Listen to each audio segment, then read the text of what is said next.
Cycle चलाओ जी भर के, जियो जी भर के।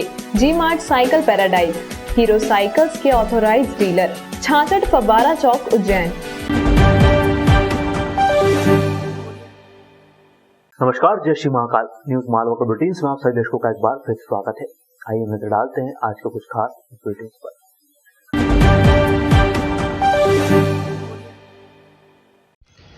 महाकालेश्वर मंदिर के सामने और त्रिवेणी संग्रहालय से चारधाम मंदिर के बीच गुरुवार से मकानों की तोड़ाई का काम शुरू कर दिया गया है। गुरुवार सुबह 7 बजे से नगर निगम का अमला महाकाल क्षेत्र में पहुंचा और त्रिवेणी संग्रहालय के नज़दीक से सड़क चौड़ीकरण का काम शुरू कर दिया। महाकाल मंदिर के सामने वाले इलाके में लोगों ने खुद ही अपने निर्माण तोड़ना शुरू कर दिए थे। महाकाल मंदिर के सामने 10 और त्रिवेणी संग्रहालय से चारधाम मंदिर के बीच 9 मकानों को हटाया जाना है। 2 दिन पहले ही कलेक्टर आशीष सिंह मकानों को हटाने के लिए 25 नवंबर की तारीख तय कर चुके थे। बुधवार रात को भी एसडीएम संतोष टेगौर, एसडीएम संजीव साहू और अन्य पुलिस अधिकारी महाकाल क्षेत्र में पहुंचकर सड़क चौड़ीकरण के ऑपरेशन की प्लानिंग में जुटे थे। कलेक्टर आशीष सिंह के निर्देशों के मुताबिक गुरुवार सुबह नगर निगम का अमला अपने संसाधन लेकर मंदिर क्षेत्र में पहुंचा और खाली हुए मकानों को तोड़ने का काम शुरू कर दिया।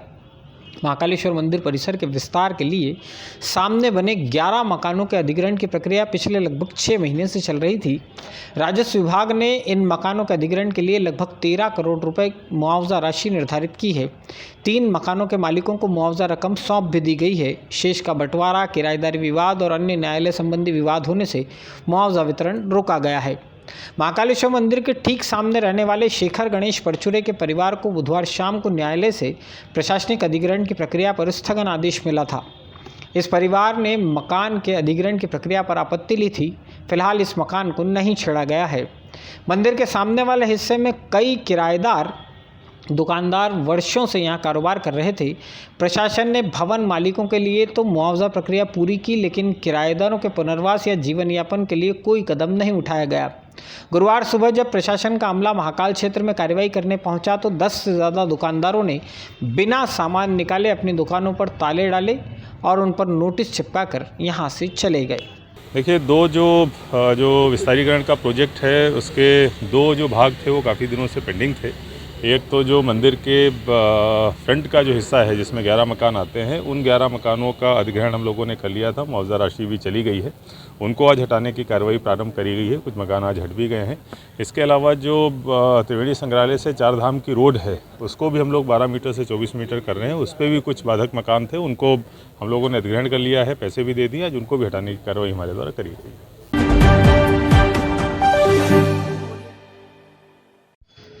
भारतीय जनता पार्टी के जिलाध्यक्ष बहादुर सिंह बौरमुंडला को उन्हीं की पार्टी के एक कार्यकर्ता और सांसद प्रतिनिधि ने गोली मारने की धमकी दे डाली है।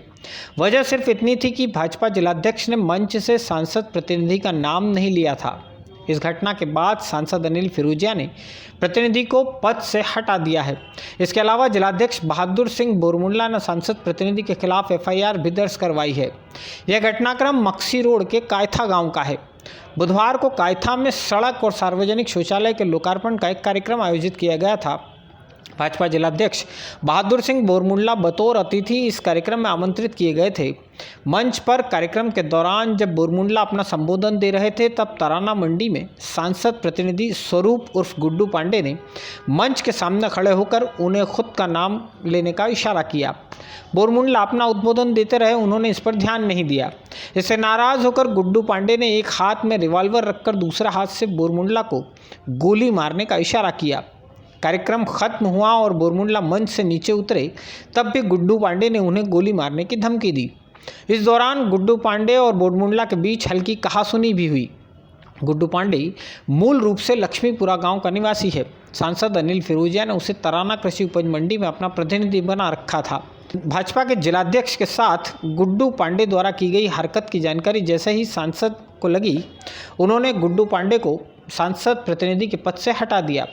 कायथा में हुए घटनाक्रम के बाद भाजपा जिलाध्यक्ष बहादुर सिंह बौरमुंडला ने माधवनगर थाने में गुड्डू पांडे के खिलाफ जान से मारने की धमकी देने का अपराध दर्ज कराया। माधवनगर थाने में दर्ज हुए प्रकरण को पुलिस द्वारा कायथा थाने में रेफर कर दिया गया।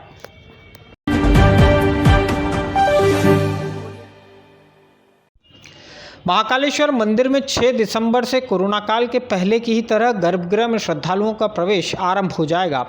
त्योहार या अन्य कोई भीड़ भरे दिन के अतिरिक्त सामान्य दिनों में दर्शनार्थी गर्भगृह में पहुंचकर ज्योतिर्लिंग पर जल अर्पित कर सकेंगे। गुरुवार को महाकालेश्वर मंदिर प्रबंध समिति की बैठक में यह निर्णय लिया गया है। कलेक्टर आशीष सिंह की अध्यक्षता में हुई मंदिर प्रबंध समिति की बैठक में महाकालेश्वर मंदिर परिसर के विस्तार के लिए जमीन अधिग्रहण पर खर्च होने वाले 150 करोड़ 92 लाख रुपए के आवंटन का पत्र राज्य शासन को भेजने का निर्णय लिया गया है। इसके अलावा मंदिर प्रबंध समिति द्वारा संचालित उज्जैन दर्शन बस सेवा को फिर से चालू करने के प्रस्ताव पर भी मुहर लगी।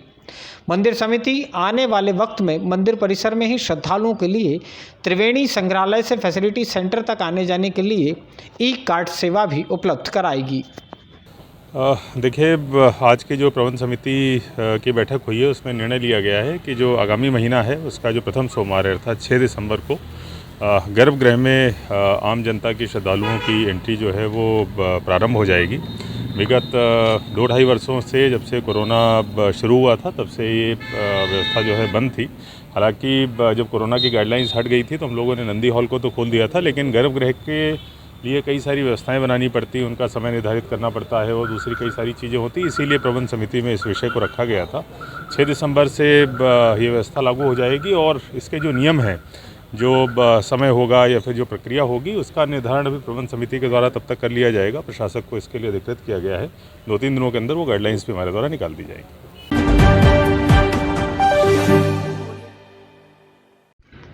कोरोना संबंधी सारे प्रतिबंध समाप्त हो चुके हैं, लिहाजा उज्जैन में व्रत, त्योहार और पर्वों के स्नान पर भी किसी तरह का प्रतिबंध नहीं रहेगा।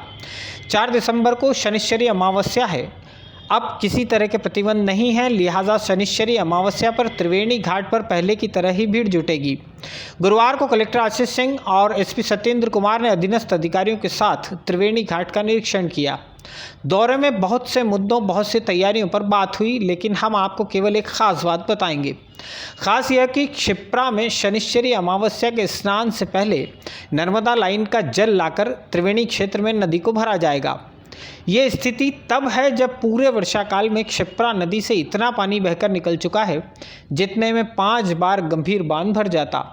ऐसा सिर्फ कालिदास की नगरी में ही संभव है।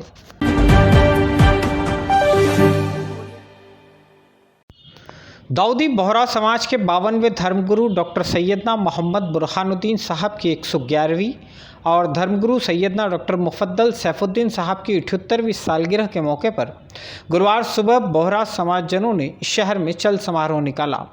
कमरी मार्ग से आरंभ हुआ यह चल समारोह गोपाल मंदिर, छतरी चौक, खाराकुआ, नागारची बाखल, एटलस चौराहा, कंठाल निकास, खजूरवाली मस्जिद होते हुए पुनः कमरी मार्ग पर ही समाप्त हुआ। बोहरा समाजजनों ने इससे पहले की रात धर्म स्थलों पर और अपने घरों पर आकर्षक रोशनी कर उन्हें सजाया भी।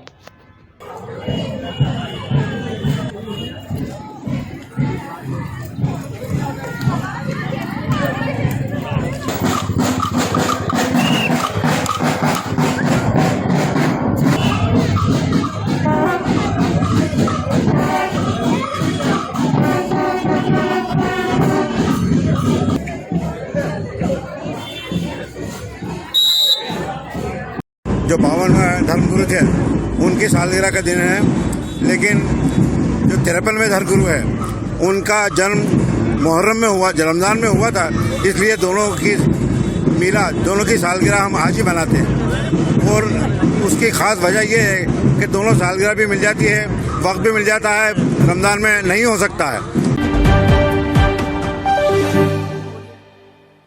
आज के बुलेटिन में फिलहाल इतना ही। अगला में फिर मुलाकात नए बुलेटिन के साथ, तब तक के लिए जय श्री महाकाल।